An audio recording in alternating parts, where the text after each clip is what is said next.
that first bin is going to hold data values that are between 9 and 15 inclusive in that first bin. So I'm going to add now the 7, that bin width, to 15, and what do I get? 22. Do you guys notice that it's still one less than the next bin there? 29, 37, 41, 36, I'm sorry.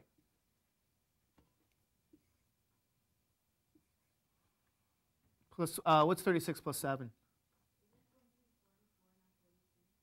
Oh, you're right.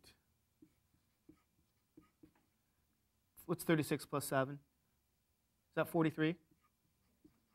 What's 43 plus 7? Isn't that 50? Is that right? No, that's not 51.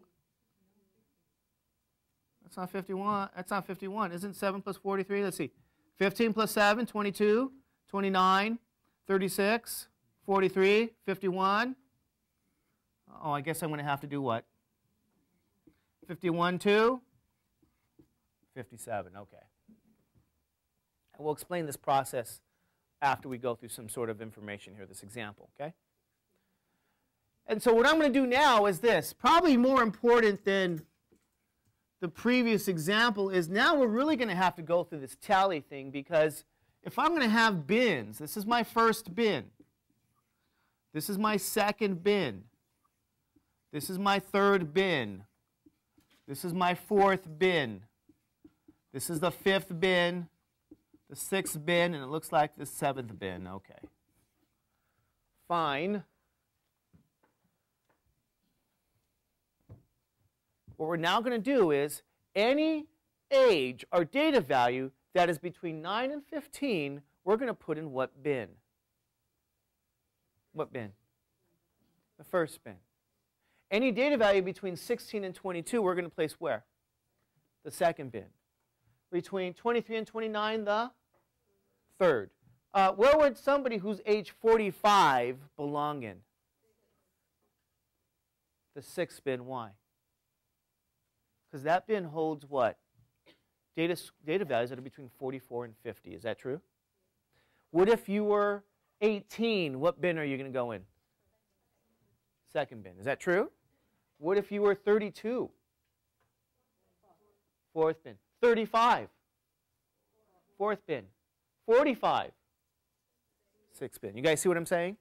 So what you can go now and do is look at your data. And now you're going to have to really do that tally marks, because you can't add like we did in the prior example. 22. Where does 22 belong? Let's say 22 and 23. Where are they going to be? Up. Second and what? Third. You guys okay with that? It's a tally. 18 and 9. 18 and 9. Well, 9 goes in that first bin. 18 is in the second bin. Good. 51 and 24. Seventh bin. Where does 24 go? Okay. 22 and 41. Second and the fifth. Good. You guys are going to be doing this on your own for your homework. 25 and 26. Third. Where does 26 go? The third again. Okay. 19 and 22. 19 and 22. Oh, second. Second. 30 and 21. Fourth.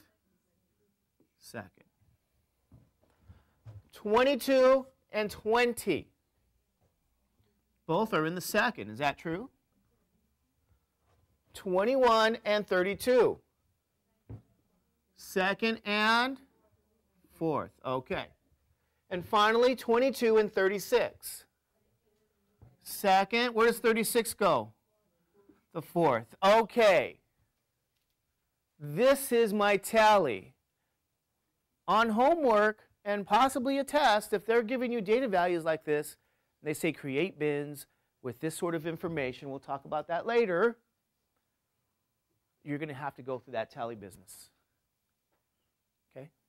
You guys okay with that? And then you have to tell me what the frequency is. Why? Because what are you creating again? What kind of table? A frequency table. Didn't we say we're going to create a frequency table? Okay, what's the frequency for the first bin? 1. What's the frequency for the second bin? 10. What's the frequency for the third bin? The fourth bin? The fifth bin? The sixth bin? And the last bin? Okay? This is a frequency table.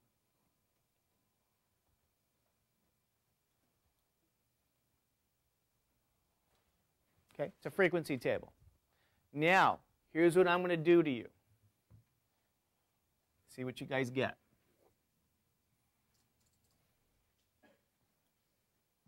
I want you to, for every bin now, and the definition for the frequency of the bin is very similar to the definition of the frequency of a data value. It's now not the popularity of the value, but the popularity of the what? The popularity of the? Popularity of the? What are these? You just got a frequency for what? For that first what? Bin. You just found a frequency for the second bin, and so on. So the definition is very similar.